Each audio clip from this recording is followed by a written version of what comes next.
the same horrendous issue that happens every time. This is a good operating system, Tom. Oh. See, I am. It's just a really bad configuration of it. And that's entirely my fault. All right.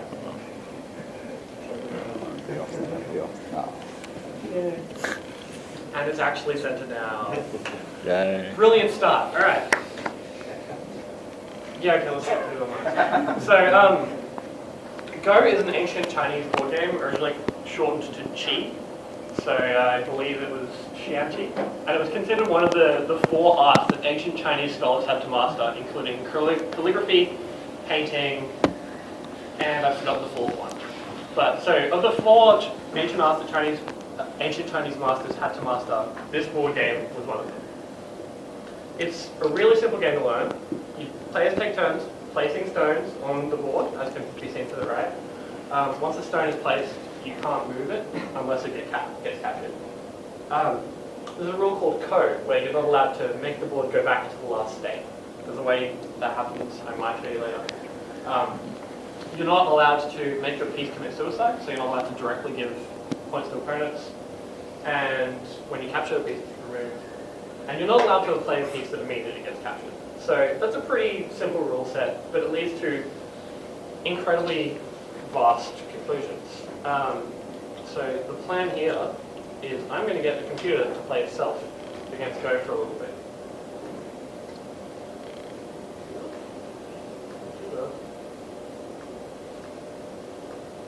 Alright, let's see how the computer plays. Slowly, apparently. No, I don't. Alright, so this is the Go board. This is a pretty simple computer algorithm that's doing this, so at first it's very quick. As the game gets more complex, it'll get slower. So what the goal is to try and capture territory. And the way you capture territory is just by surrounding it, which is pretty simple. The edges also count as surrounding some territory. So right now it's looking like Black's got a pretty dominant position and it's going to very easily be able to capture that corner because it can just put one up at R19 and across and suddenly it's got that entire corner. So the computers are just going to play for a little while. So there's a bunch of, I can't do two screens. Yeah, well you can see the computers have started slowing down and thinking about that. Anyway, I can show you that later. So that's just a little bit of the gameplay. And there's a slide missing there. Wherever you go. So obviously that was a computer playing that game. So we've had Go AI for a while, but it's been a very difficult challenge. Throughout history, people have been using games as toy problems to test machine learning algorithms on. They're not really a very good reflection of the real world, but we can use them to very easily check the progress. Because games are something that usually require a fair deal of intuition to play, with the exception of when you solve a game. So up on the screen I've listed 4 different games. There's a class of games called perfect information games, where it's at every point you know everything that's going on in the game. So tic-tac-toe, you can see every move that everyone's made. Checkers, you can see the entire state of the board.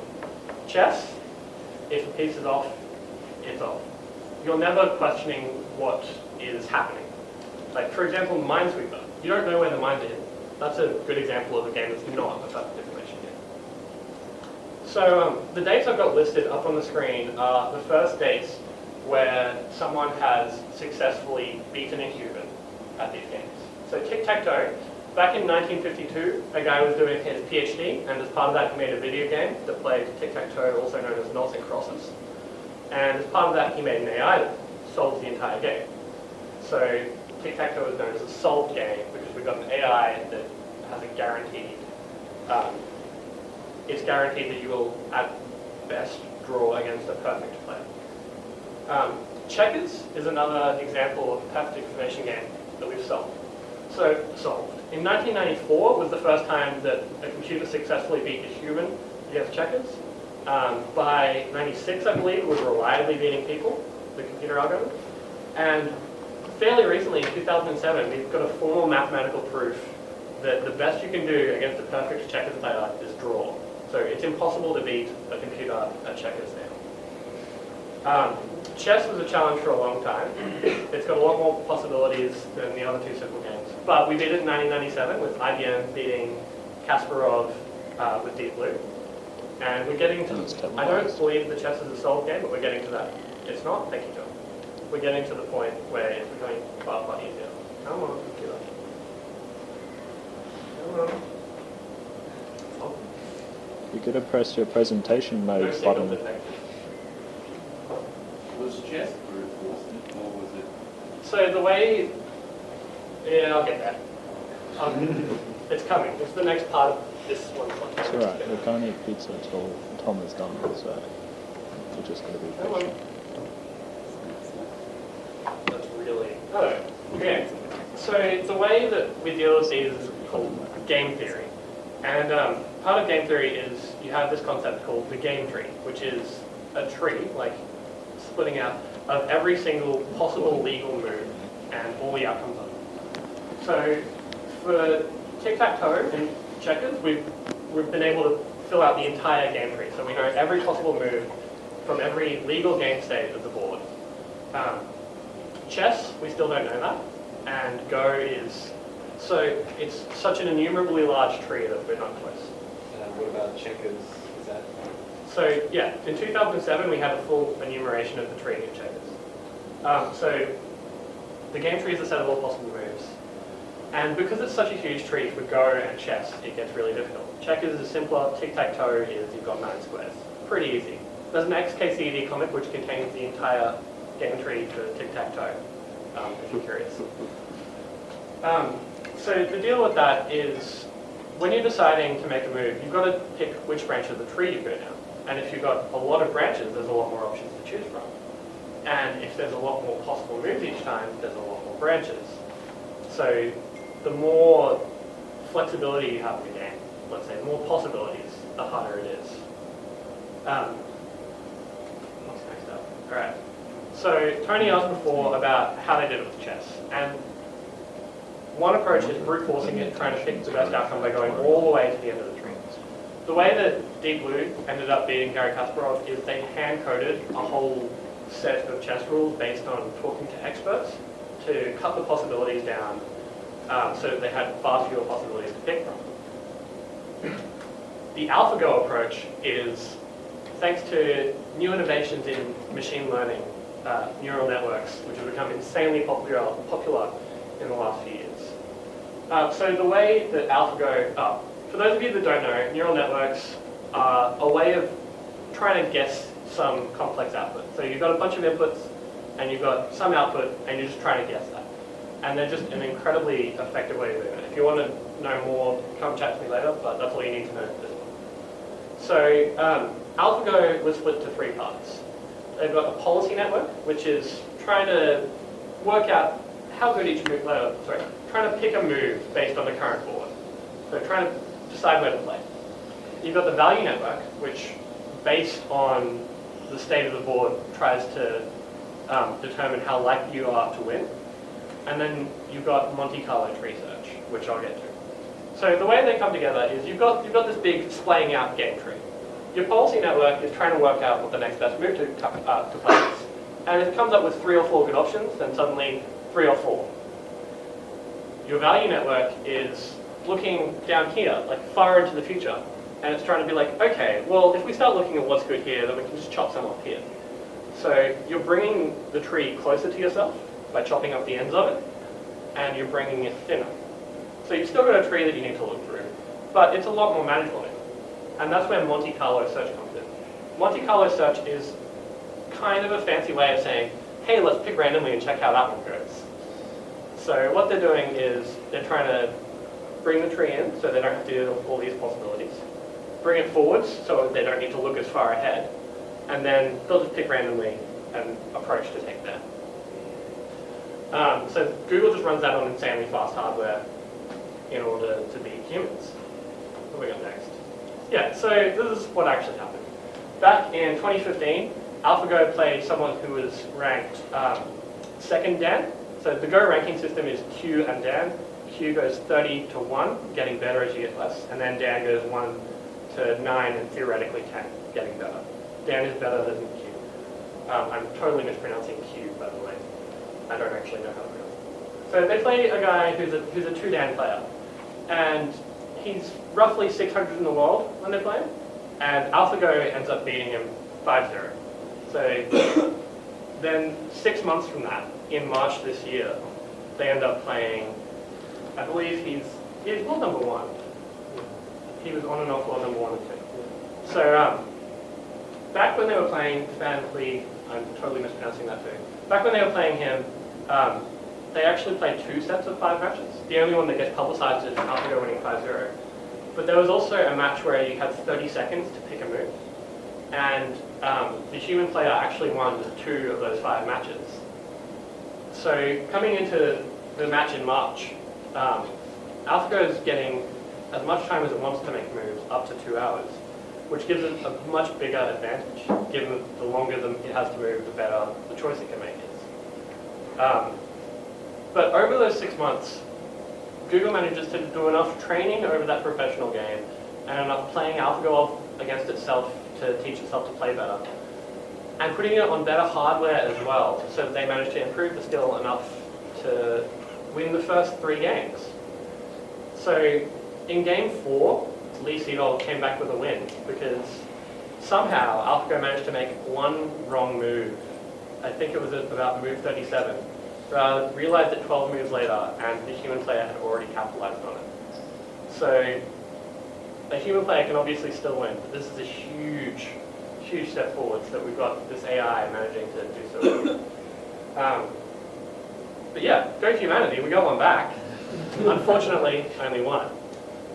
So just to bring that into proportion a little bit, there are 2 times 10 to the 170 possible states of that board. So that's how many possibilities, that's not even how many possibilities it has to consider. That's a lower bound.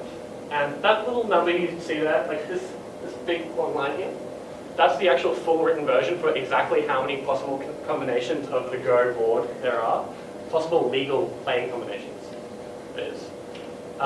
So in terms of the game tree, the commonly quoted number is 10 to the 700. That's for the number of possible ways a game can play out. So that's on the low end. On the high end, that quoted number is 10 to the power of 170, which is pretty nuts. So we've got an AI that's cutting down all those possibilities to come up with a much better solution. So before the game was played, all people had seen was the published paper, and they'd seen the game against Fan Lee. And they thought that, oh, AlphaGo is probably going to do pretty good. I mean, it beat this 600th guy, so yeah, it might do all right against the first one, but we don't think it'll win at all. So they're playing off the first against number 100, they think. But Google had 6 months to do all those improvements, and it's just really goes to show the sheer effectiveness of machine learning. Given 6 months and only marginally better hardware than they originally had, Google was able to improve, by playing the machine off against itself, to beating the number 1 player 4 out of 5 times. Predictions said, the closest prediction for when a Go AI would beat a human was, oh, we'll beat it in 5 years. Furthest away was, oh, we'll never beat it. But for a long distance one that was actually concrete, about 100 years is what people were expecting. So that program I was showing you before, playing off against itself, was called GNU-Go, which is largely believed to be the most popular and most effective open source Go playing AI. And it was 14th Q, so 30 to 1, then 1 to 9 is the ratings. And it's down here, about where someone who's played a little bit, but isn't too good is. That's the best we had, and then AlphaGo has come and just smashed that out of the water. But that's cool. We got Cameron? What ranking did AlphaGo get? 9, honorary 9th Dan. So that is, it beat the 9th Dan player, got 9th Dan. Also, you said that it was theoretically 10th Dan. What's the deal with that? It's like godlike. It's a. So does just nobody it's like hold a that history rank? of the board, no, history of the game, no one gets it. Oh. But it theoretically is. Yes, John. I was reading this morning. One of the difficulties with talking about Go players is there's no concept of an international ranking. Like there's a ranking within your country's hierarchy, but there isn't like chess where you have an element ranking that's recognized. So, what rank did it get? Well, it didn't because of in which country? Yeah, so I should have mentioned that Go's played, it's kind of, there's two separate ways of playing Go. So there's the Japanese and Korean version, which is the one that they were playing. And then there's also the Chinese version, which is the original.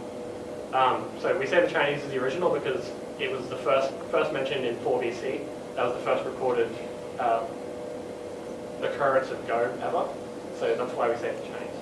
But they have different scoring rules. They usually come up with pretty similar scores, but they are slightly different rules.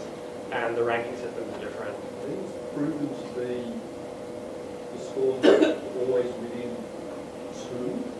Oh, really? Yeah. It's been proven that there's an equivalence between scores. Yeah. So they are similar. You can ask me about that later. But Just to remind me, the Go program that you run earlier in this talk. GNU Go, GNU. What rank did that get again? I think 14th Q, so 14K. So the rankings go 30, 29, 28. This is getting better as my hand moves down to 1, and then we switch to 1 Dan, which is the professional rankings, down like to 9th Dan, which is number 1. Also, Yes. wouldn't the best person in the 9th Dan like sort of qualify for the 10th Dan? I don't know enough about Go. That's something I don't know either.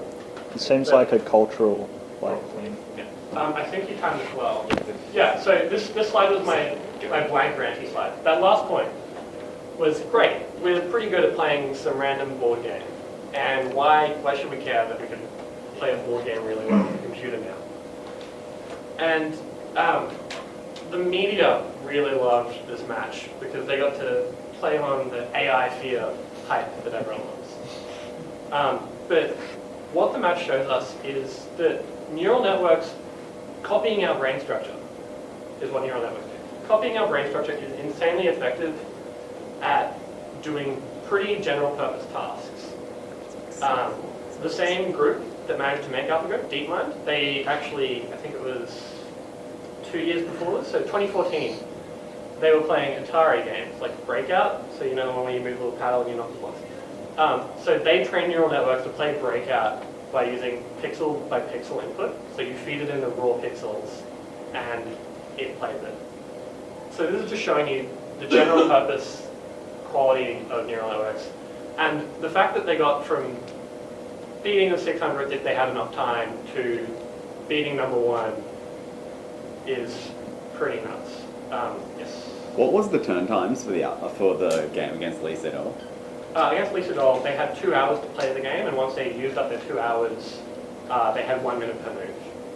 So I believe it was either 3 or 4 of the games got to the point where at least one of the players was down to 1 minute moves. The first game, Lee Sedol resigned at 28 minutes. Yeah, they ran on AI. So yeah, AI is advancing really fast, and people, like, there's this concept of the technological singularity, but people try and predict it, and all this is showing is that we're really bad at predicting the progress of the stuff we build. So it might be sooner than we think, it might be further away than we think. There's people all over the spectrum for predicting when we'll have some technological singularity. But the reality is, we're going to get general purpose AI. This is my personal belief now. This is not something you should take as wholly true. But we've shown time and time again that we're going to just keep improving it. And that is something to be worried about as thought by some people. So the reason that people are worried about stuff like this is it's showing, hey, we're really good at beating ourselves. What if we accidentally tell an AI to beat us? And then it does. And that combined with the concept of we're really bad at knowing what we're writing code for. Like, you write some code and guarantee there's some bugs in it.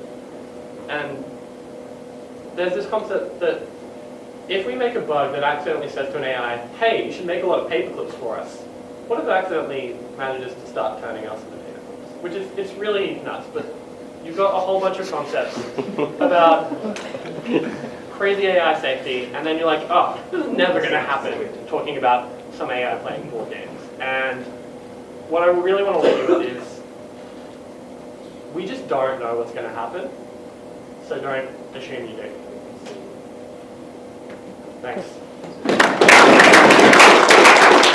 I realized I went way over time, but I was accepting questions in that.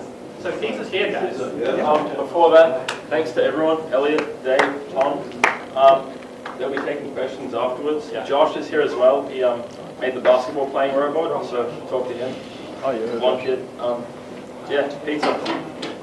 Cheers. And if you want to talk about Docker and Bin Swamp, then I'm good.